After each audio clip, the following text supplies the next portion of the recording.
to introduce you to the next keynote speaker.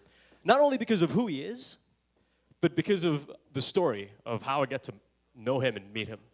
So about 3 years ago, it's Martin Luther King Jr. Day on a Wednesday. So I was like, you know what, I'm going to go to work, but I'm going to go to work half day. And then the other half day, I'm going to go to Bistro Nico in Buckhead and enjoy a really nice French meal. So I get to Bistro Nico looking like this, sitting up at the bar and ordering my meal. And then all of a sudden, on the back of my peripherals, there's this really tall guy dressed better than me. I'm like, who is this guy? Okay, so I have my laptop here, my meal here. He sits 2 seats next to me. He has his laptop, his meal. And I was like, dude, those are really bright pink socks. I have to get to know this guy. So I turned around and said, hi, my name is Faison. Would you like to have lunch together? And he's like, absolutely, let's do this.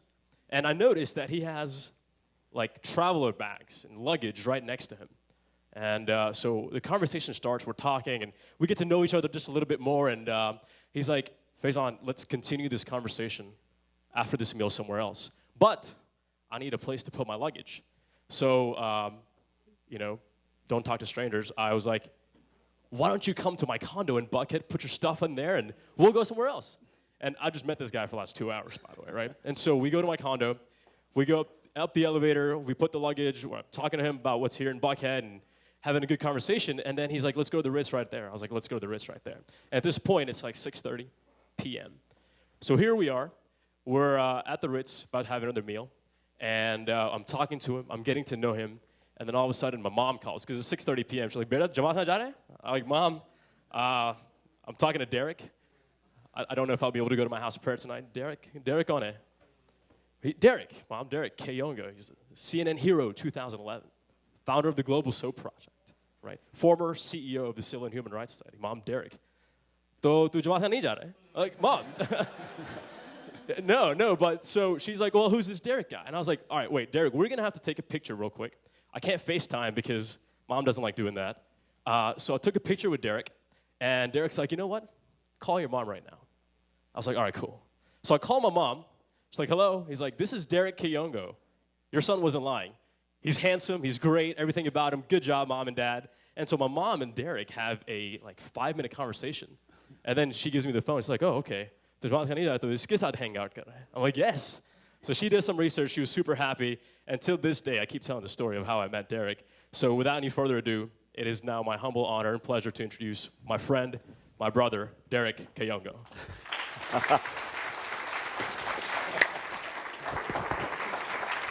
Oh, my goodness. I've never been introduced that way. But I'm so glad to be here. We're going to have fun today. Am I right? We're going to do a couple things. I'm going to tell you my personal story and then use that story to really answer some of the questions that you've already asked.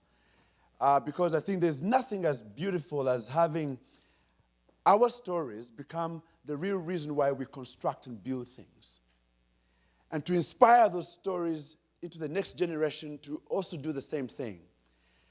But before we start, I want to tell you that I'm a little bit emotional today because I'm here because a small idea that taught me from a young child, because of your contribution as Ismailis. I went to Aga Khan schools. And I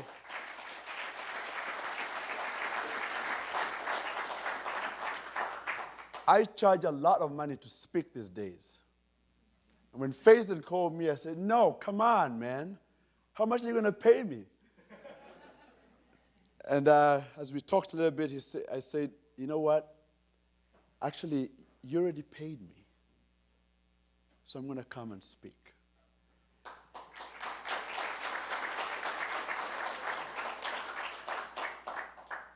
I'm told I have about 5 hours to speak to you this morning. Because Aziz and Amin took all my time. But the reason why I'm feisty is because of you guys. I'm feisty because I got a good education out of you guys. And then I'm going to walk you through the journey of how that whole experience ends up to where we are today. In 1979, my parents and I woke up to an incredible experience. We had gunshots out of the apartment we lived in.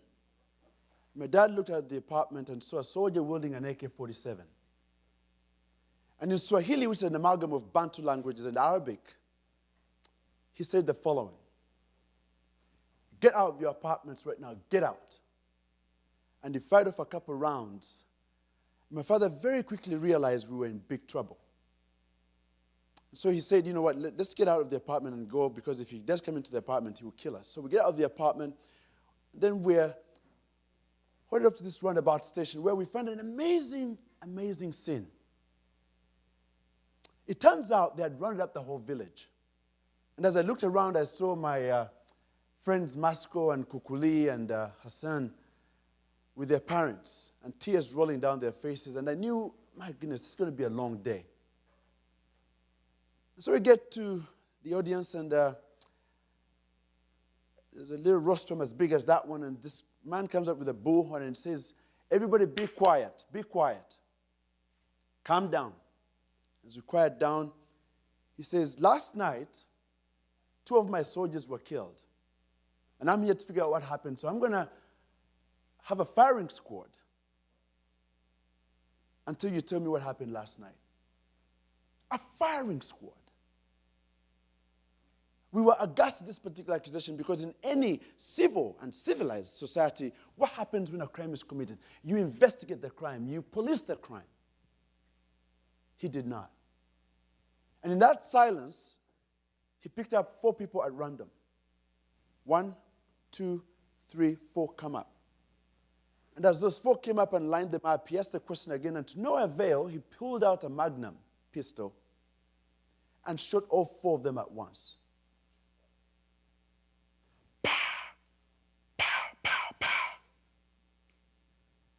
The cacophony that ensued after that, as mothers held on to their kids and screaming, and just the disbelief was unbelievable. And he yelled out, he said, "Be quiet, everybody, be quiet. We're going to do this all day until you tell me what happened last night." All day. And as we quieted down, another 4 were picked up. 1, 2, 3, 4 come up. And as he pointed at those 4, neighbors started to point at each other saying, "He picked you." Can you imagine right now your neighbor pointing at you saying, they picked you, knowing very well that you're going to be what? Killed. And as that banter went back and forth, those 4 people were brought up to the front by force. He asked the question again, to no avail. Those 4 gunshots rang out again, and that was 8. Before he could bring up another 4, a young man at the very back rose his hand up and said, I did it. And as we all turned around to look at this young man, realized very quickly that he's actually a visitor in the village. So he picks that young man up, they bring him to the front. There's a little bit of banter between the 2 of them. And as I closed my eyes, that gunshot rang out again, and I could hear his body fall to the ground in a pool of blood. At which point this reprobate, this sycophant, had the audacity to say to us, "Thank you so much for your cooperation. I hope this never happens again." And drove off in his motorcade. I was 10 years old, watching adults who were supposed to protect us and love us, adults, destroy not just my little village of Kasubi, but destroy a whole nation. And I wondered as a child, who are these people?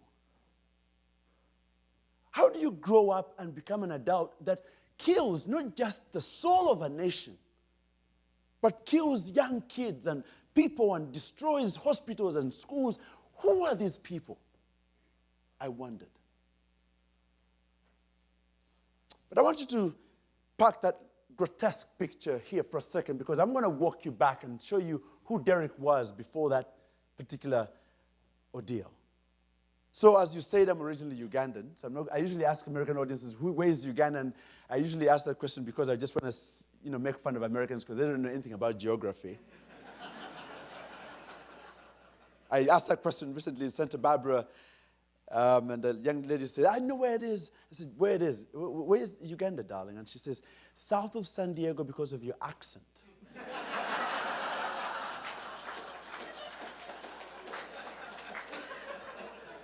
Bloody hell.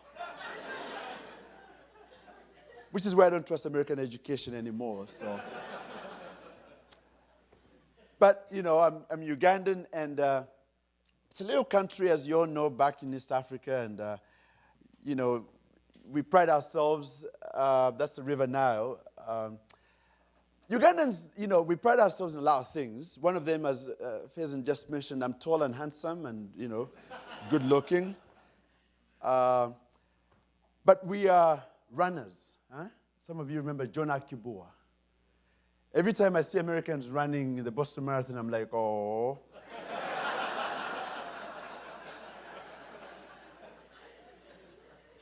Don't do that. You don't have the competitive advantage or the comparative advantage to win that race. Because the Kenyans are here, the Ugandans are here, the Ethiopians are here. Stop it. I mean, you can go to the moon, but just don't run. Yeah. We also think we have the best pineapples in the world. No, our pineapples are gargantuan, Jurassic Park. The first time I saw a pineapple in sprout,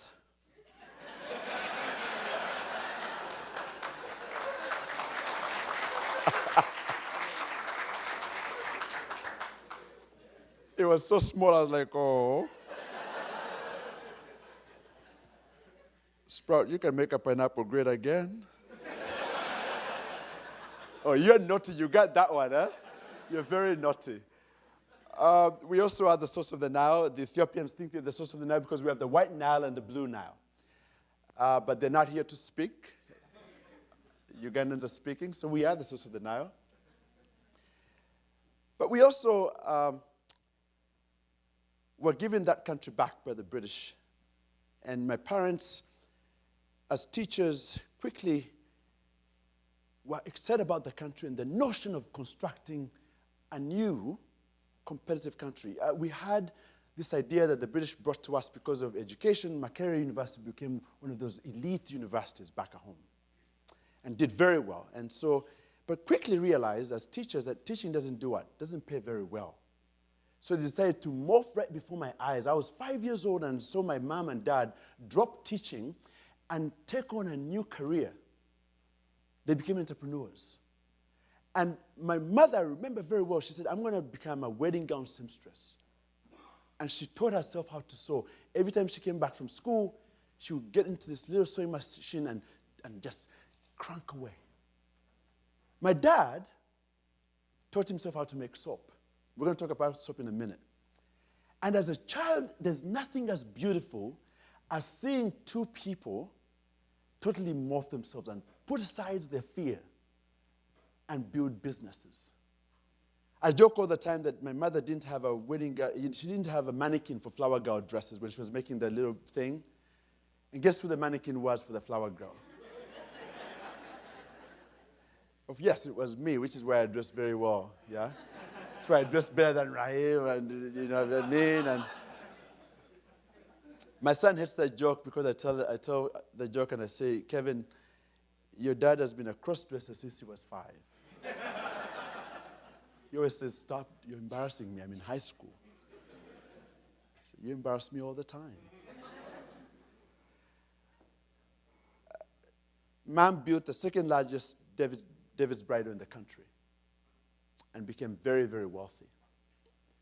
My dad went to the university and talked to professors about making soap and decided to make soap and built the second largest business in soap and manufacturing and doing all that stuff, and then the second largest printing press in the country. And for those of you who are Ugandans, you remember there were newspapers called Muno and Ngabo, which is local newspapers, which is how he got arrested. Because Idi Amin, who we're going to talk about in a minute, didn't know that the printer of the story is not the writer of the story. But we'll take all of them and just brutalize them. They did very well, and then Idi Amin took power. And I was at a small school called Norman Godino that was led by Ismaili. And I sat next in class, next to Idi Amin's son. He and I were buddies. It was amazing to see Idi Amin drop off his son, now not literally, but his guards, and my father dropped me off at school. And the first fight I had with him was who was wealthier, who was going to buy the canteen. And to see his father destroy a nation and my father build a nation was an amazing thing. My father is picked up, taken to jail. My father's a vegetarian by birth, not just by being vogue. He will go to hospital if he eats meat. And in jail, he was the only prisoner that they gave what? Meat as a form of torture. And I remember going to visit Dad with cysts and he looked horrible. We got him out of jail. We bribed, obviously. And we ended up becoming refugees in Kenya. I want to show you what Dad and Mom looked like back in the day. But before that, here's Derek. You're supposed to say, "Oh." You are so late.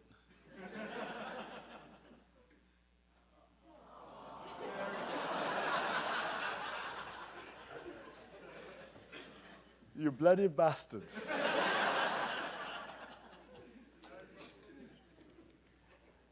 These two leave everything behind and become refugees in Kenya. My dad puts me in the hands of an American woman and a British woman to raise me and goes back to fight Idi Amin in the war. My dad was a spy for 15 years and was so good at it that he became the head of a CIA after the war ended.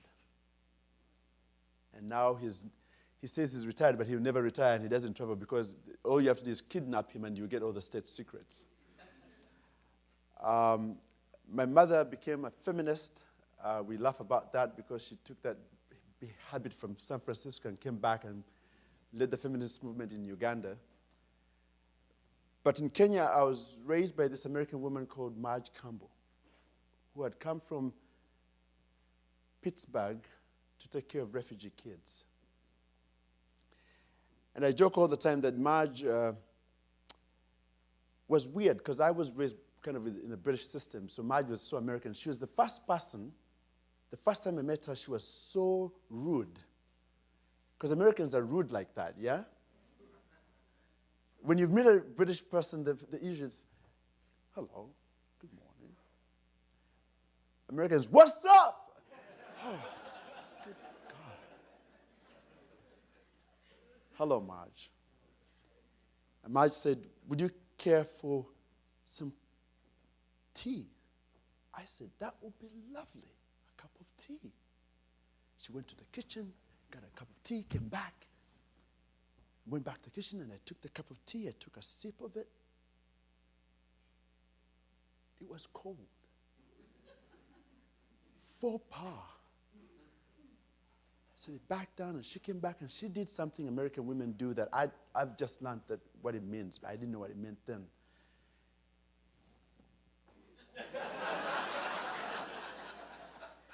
And I said, "Darling, are you okay?" She said, "What's wrong?" I said, "I think you forgot to cook the tea." She says, "Young man, that's American iced tea. You should have it." I said, "Okay, you still forgot to cook it."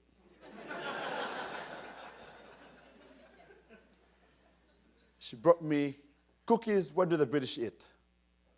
Biscuits. But now that I've lived in the US long enough, I know what you guys do with biscuits. You give them to your dogs, don't you? You bloody bastards.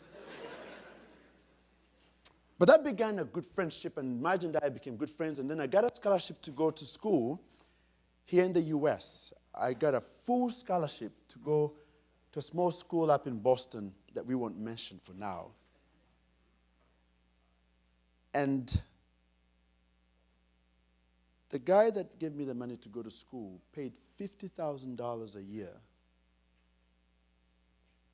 and trusted me to get an education. And I was shocked by that generosity. I was shocked by how does somebody invest in an African child $50,000 to go to school when I've just come from a place where schools are being destroyed. I lost the Aga Khan school. I lost everything. And so I was indebted. And I knew I had to do something remarkable to give back to that generosity. And it's true that a lot of us have been given stuff. The generosity around us is so remarkable. And yet we never think how important that generosity is to us. And therefore we never invest ourselves in that generosity. So I said, I'm going to do something remarkable.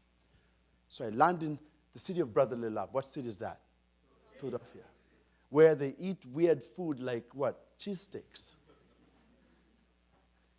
And I check into a hotel, and in this hotel, it's copacetic. The room is copacetic, big pillowcases, lovely bedroom. And this is my first time in a big hotel. I'm excited. And I get into the soap thing, and I look around, and my goodness, there's 3 bars of soap: facial soap, body soap, and hand washing soap. What's the difference?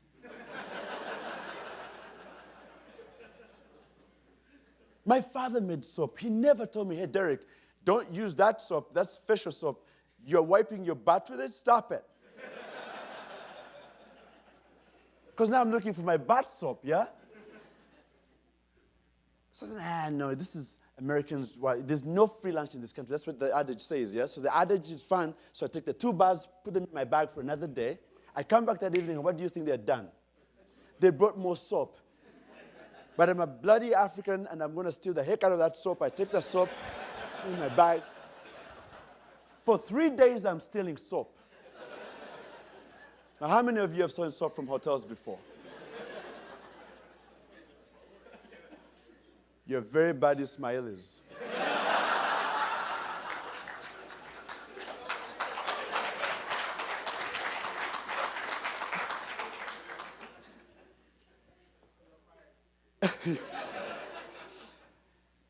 Then I realized, they're going to charge me for the soap, yeah? I don't have enough money on me. My quid was a little bit of a short little quid. So I take the little bars of soap and everything. I go downstairs to the concierge to give it back.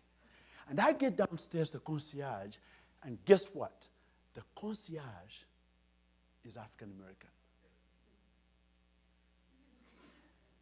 I had never seen African Americans before. My only experience with African Americans was through the movie Coming to America with Eddie Murphy. I mean, that's the funniest movie ever. Like, in Africa, that's the movie of the year. Like, always. You guys know Dave Chappelle? Yeah, I was with Dave Chappelle the other day, and I said to him, David, you are not that funny. He said, what? I said, nah, Eddie Murphy is the funniest person in your community.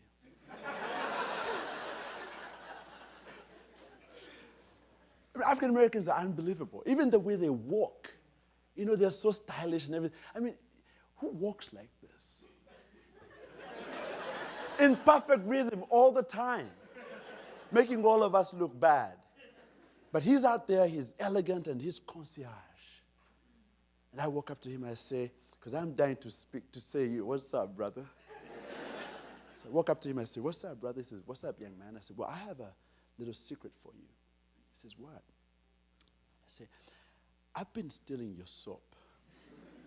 He was like, what? Like from housekeeping? I said, no, you keep on bringing me soap. I can't afford it. Take it back to housekeeping. Tell them not to charge me for it. He burst out laughing. He said, are you African?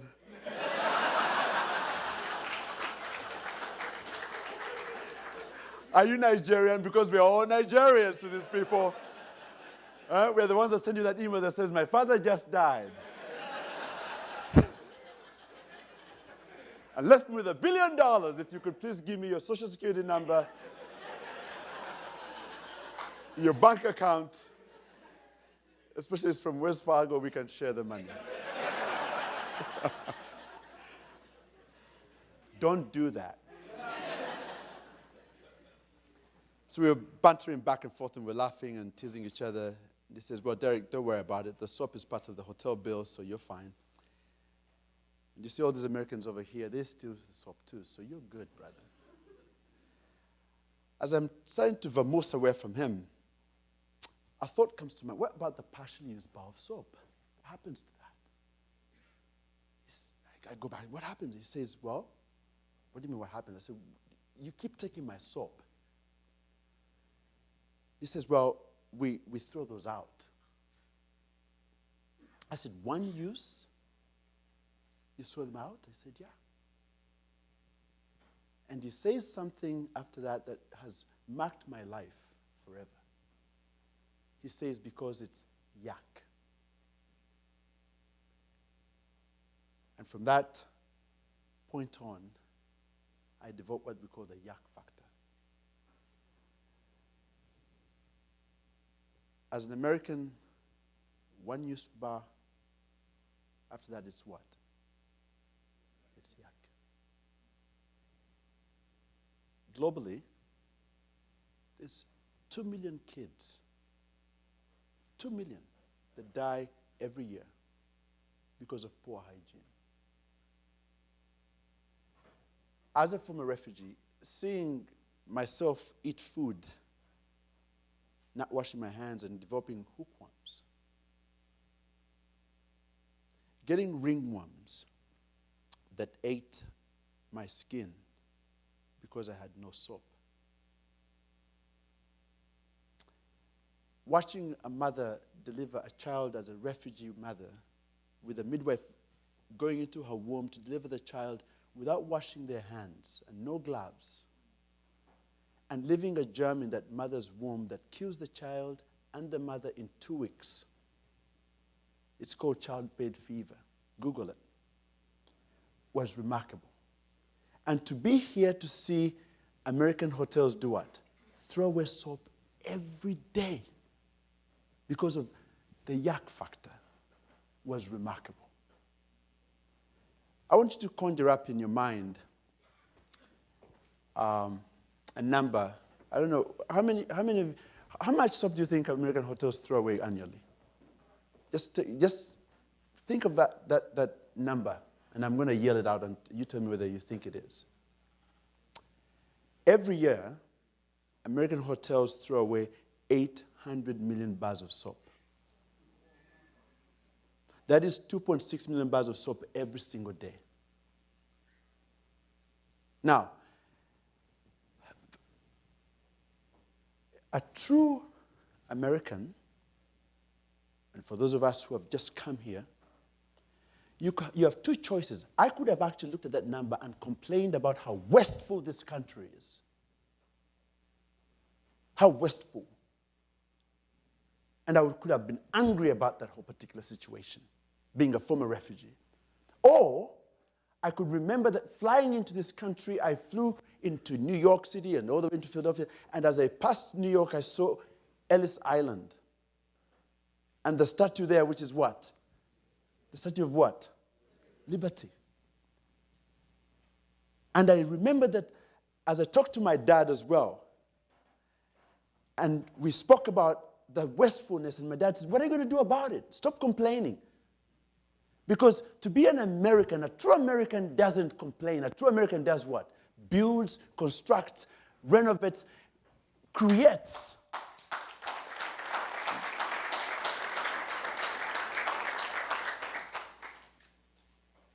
There's no complaining. In fact, there's a movie here by Tom Hanks that says, it's a baseball movie that says what? There's no crying in what? Baseball. And so I chose not to complain. And I'm going to close with how I built the yuck factor into a $10 million business. I finished school.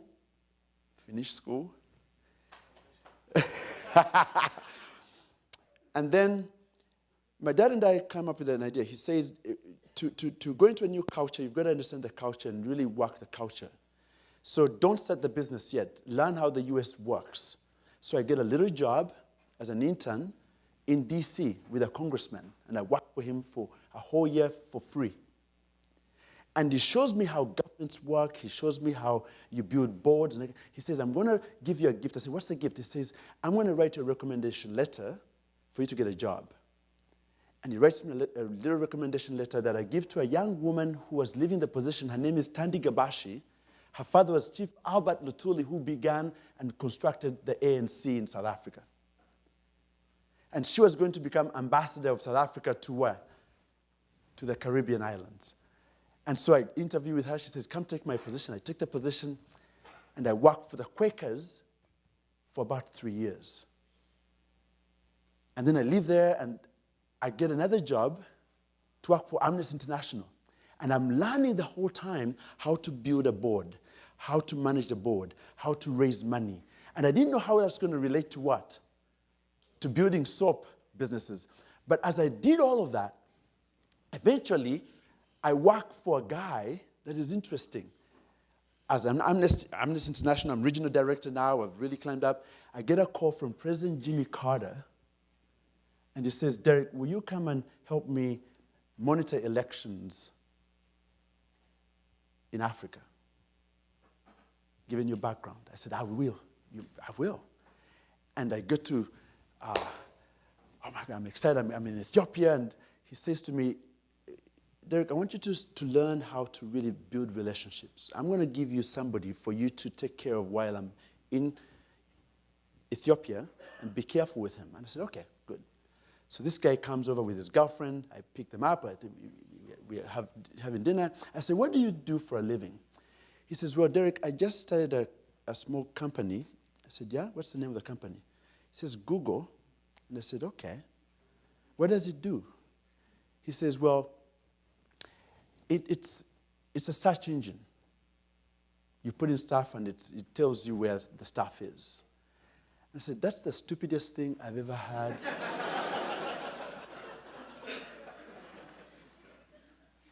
But I said to him, good luck.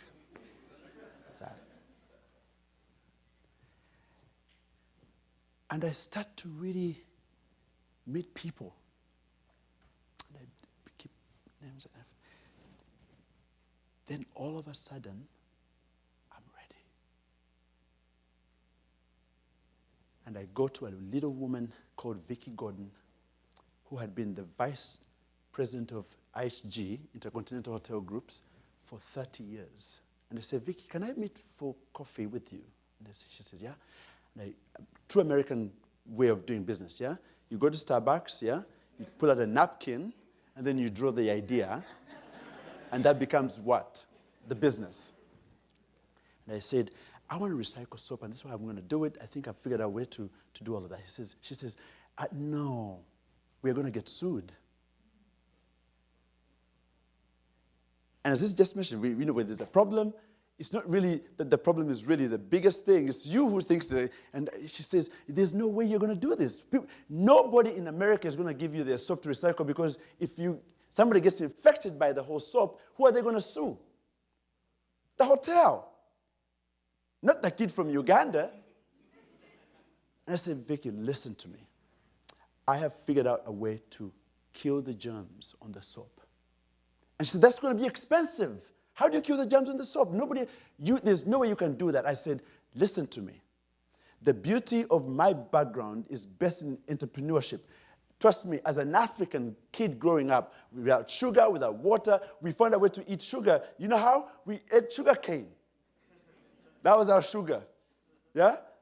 If it was electricity, forget electricity. Paraffin. That's our light at night. I figured out how to do that. In closing, if somebody can answer this question today, I'll give you a personal ticket to South Africa, return. Is that a deal? Okay. How do you think I killed the germs on that soap without altering the pH system or the chemistry of the soap? I melted it. How much do you think it costs to melt soap? That's not the question. How much do you think it costs for me to melt 800 million bars of soap? Is that cost effective? Ah, you just failed the question. Okay. Another try. I what? I washed it. How much do you think it costs to wash 800 million bars of soap every year? Is that cost effective? No. One more try. I what? I shaved it.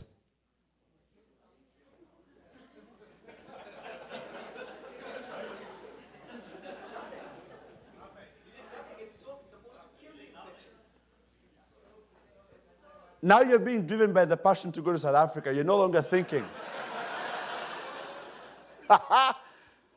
Okay, one more, then we get into that so we can close, okay? The soap itself is antimicrobial, so it doesn't need what? Washing. So therefore, we take all your little and just give it to somebody else. No! Absolutely not. That is so wrong. But you're right, though. But you're right. You're right that really soap is really, you don't have to. But I'll tell you what happened.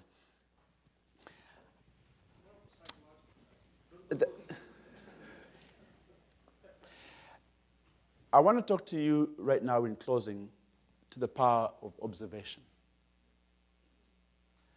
Being observant in life and spending time to observe what is happening around you is so important because it allows you to take notes of what can actually be done. I sat down, it was a Sunday, and I said to myself, the CDC is not going to give me the credibility to give this soap away to people to use if I don't really have both a scientific and a practical way to do this. And I was watching TV, and a commercial came on TV of a young man who had figured out a way to take a piece of meat, put it in this little plastic bag, take the air out, create a what? A vacuum, and then put the meat in the what? In the fridge, and it lasted for what? 50,000 years. And I remembered, what are germs? Germs are what? Little animals. What do? They breathe. They need water. Chemistry 101, biology 101. I went downstairs so fast to my basement. I looked at the soap. I said, of course, these bloody bastards are on here dancing and having fun and waiting to eat people. So I crushed the soap into a powder, Ziploc it, create a vacuum, wait for 2 weeks. I wanted to make sure those things are dead. 2 weeks, I take the packet without opening it to a chemistry lab and I say, test for what? The FDA said 12 pathogens. 12. If you kill those 12 pathogens, Derek will give you a patent and a license. And I get a call after that. I was nervous the whole week. I get a call from the lab. He says, Derek, can you come into the offices? I said, oh, crap, I failed. I get there, and the guy says, what did you do to kill the germs? And I said, are they dead? He said, yeah. I said, all? Like, nothing. He said, yes, but most important of all, you didn't change the what? The chemistry of the soap. How did you do it?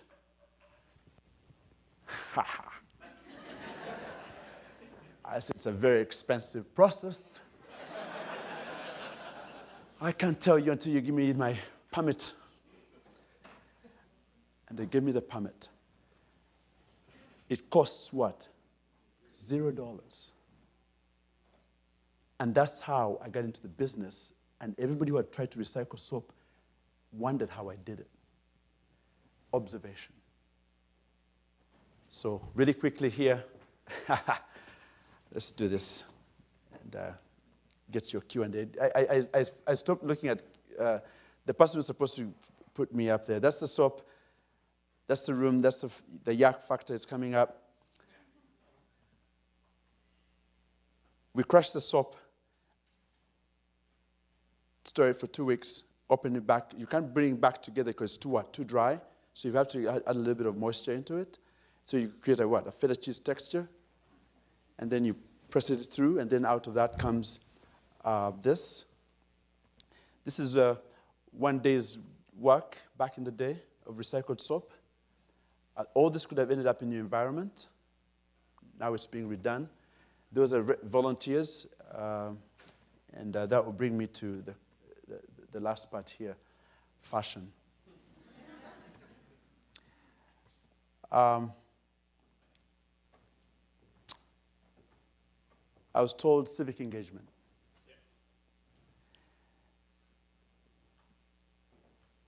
Out of serving, I served first. I learned. The purpose of civic engagement is not so much that we are forcing you to do stuff for others, but through civic engagement, you start to learn how to create and how to build the discipline it takes to do what? To achieve things without having to associate those things to income or to any other value. And I've found that as people argue for civic engagement to just be a philanthropic thing, and that kind of, for me, civic engagement was to train me to do this. Your calling in life is waiting for you, but you know what? You cannot get there to that calling because it does no important thing in life wants to be given a transporter because you're a transporter who is ill-equipped. And so you will fail in the marketplace if you don't engage yourself right now in things that are what? Civic engagement things, because they teach you human relations. All those things are important. I figured out that by giving and by volunteering and working for the congressman and everybody at Amnesty, I was making, what, $25,000, and I forget about money, and I served, but I learned how to build a board. I learned how to raise money. And then I developed this magnetism that you need. Huh? Can you feel the energy? Yeah? I'm telling you, there's nothing as beautiful as learning how to relate to people and just coming out of the woodwork in the morning with that energy. Because we all want to follow good energy. And a leader who has good energy, my God, I walk into my offices like this, and I greet everybody. I say, man, your fashion sucks today. Next time you should bring something fun. Thank you so very much, but I love you. How was work today?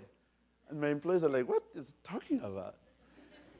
But the teasing, the jolliness and all that stuff is so fantastic. So I hope that you see in this particular story a true Ismaili.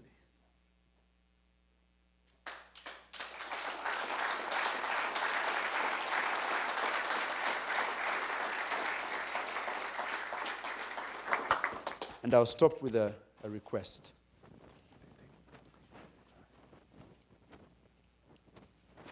Your community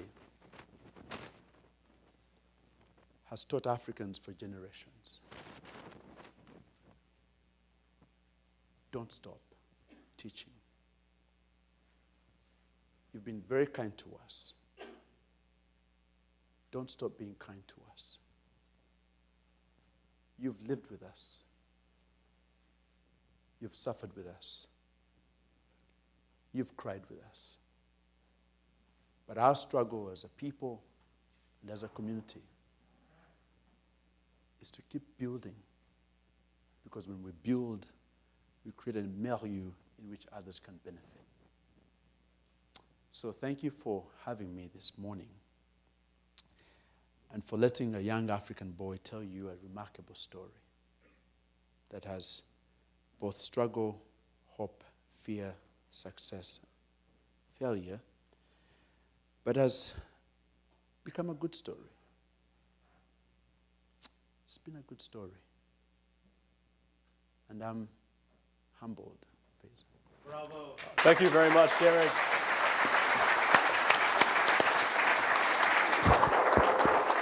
All right. First of all, I never said you were handsome. It was. Oh yeah, right. And your luggage is still at my place. Oh yeah, right. All right. At this time, ladies and gentlemen, we're going to take a few questions and a few questions only. So if you do have questions for Derek, please raise your hand, and a mic person will come to you shortly. Ask me tough questions. Don't ask me simple questions, please. Tough ones.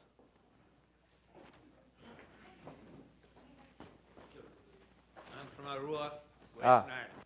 Just wanted to say jambo. Jambo. And asante sana. Shukran.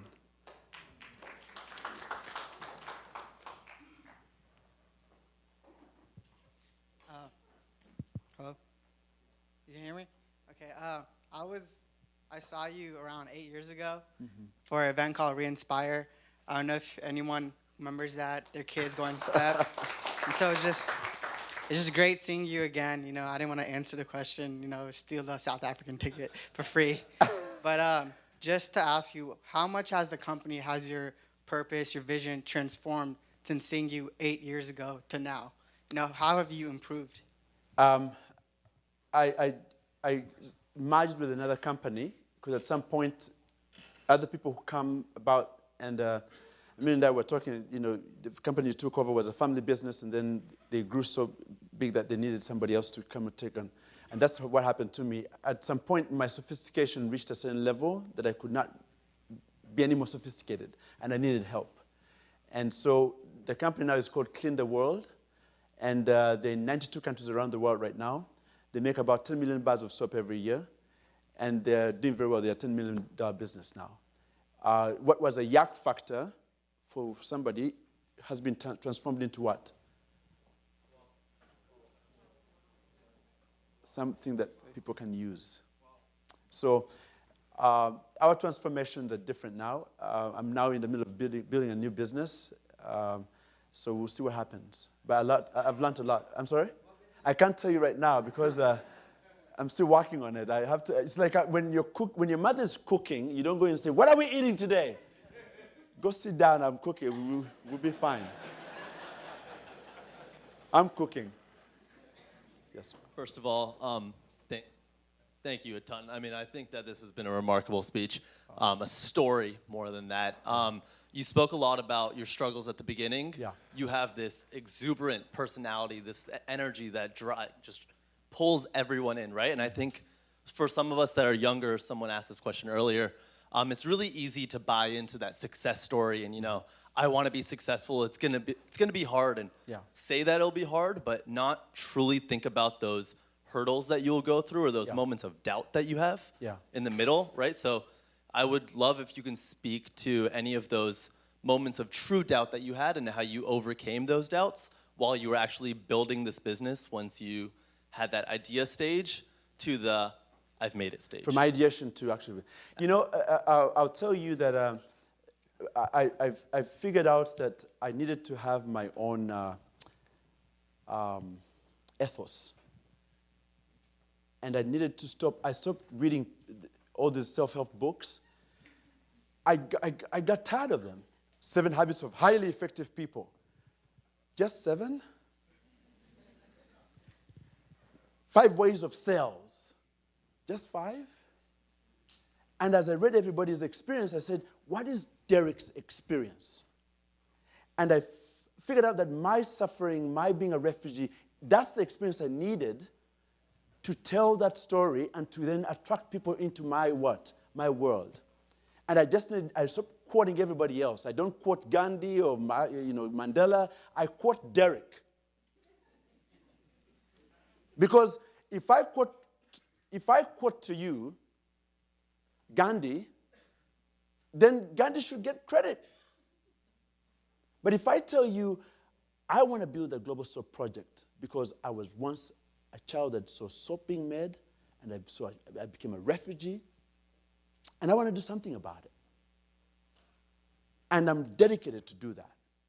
It becomes so authentic and so true to who I am that people just say, what can I do to help? And I can tell you that when you don't figure out what your story is, to use that story to inspire us to follow your story, and you come and think that you're going to tell us everybody else's story but yours, then we might as well go home. And it's the same thing I tell my son. My son is going to Xavier University to play basketball. But my son did not play basketball in the beginning. He started playing basketball at the age of 14, literally. By that time, American kids have already done what? Play basketball. I said, Kevin, learn the dynamics of the game. He sat on the bench for 1 year. And today, He's going to Xavier to play basketball. And he's not even the first pick because he's not the very best. But that 1 year he sat on the bench is what is training him. That's his story. I say, don't quote Michael Jordan when you go to talk to the coaches. Say my story begins with sitting on the bench, playing at the age of 14, and I ended up becoming the best defensive player in the whole of Georgia by the time they were finished with high school. Kevin was the best. He actually won a championship for the school. That's his story. What is your story? That's all I can tell you. Write your own book. Write your own story. Your failure. That's what you use to tell people, therefore, give me $1.5 million so I can build a factory. That's what I told Hilton. And I walked out with a check for $1.5 million. Because I told not Gandhi's story, I told Derek's story.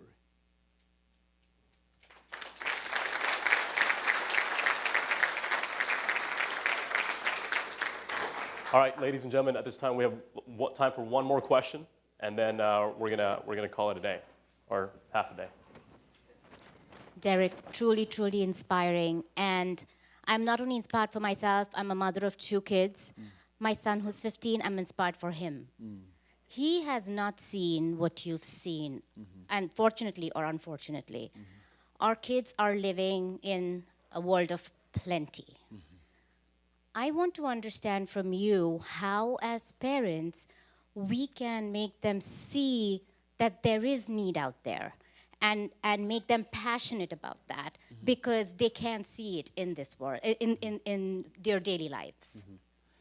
That's a very. I'm struggling with Kevin with that particular question. Kevin, every time I talk about being African, he teases me all the time. He says, "Oh, what are we having for supper today? Elephant?" And he walks away. Don't waste your food. Oh, yeah, you're going to take it to Somalia right now, Dad? Really? But I have found that there's something that they don't have, which is more important than even them seeing stuff. But I tell a great story because I come from the roots of Africans who tell great stories. Africans never really kind of rotten. They told a great, if there was a big disease, the king would sit down with everybody and say, how can we tell the story to our people so that they can do what? Take the recommendation. So we would come up with stories and myths and that kind of thing. And I sit down with my kids and usually tell them a great, every time they come in with a problem, I say, sit down, let me tell you a story. And at first it was like, oh, good God, a story. But now they can't get enough of my stories because they know that no Netflix show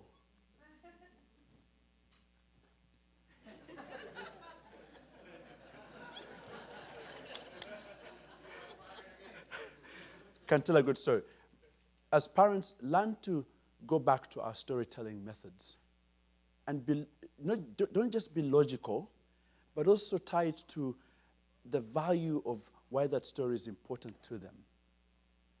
And when Kevin was refusing to go to Xavier to play basketball because he was not chosen by Xavier, because he had to work to do what? To earn the spot. I had to go back to a story.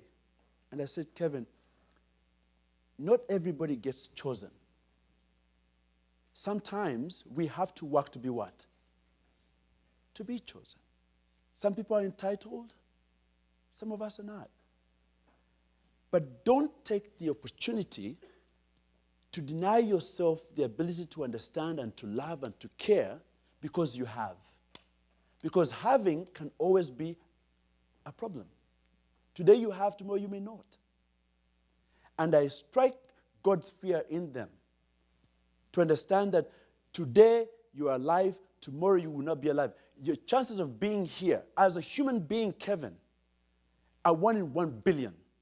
You are chosen by your mom and ma. You are chosen by... Don't use your life in a wasteful way. And I reinforce that message. Every time something happens, it's about reinforcement for me.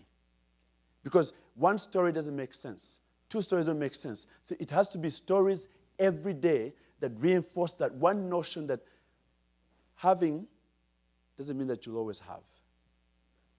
And over time, those kids have started to love their country here in the US, back at home, and even Africa now is a subject for them to be part of. Now they eat a little bit of my food, and they don't nickname it, oh, is that giraffe today, or is that? No, it's chicken, but it's curry chicken. It's really nice. You should try it.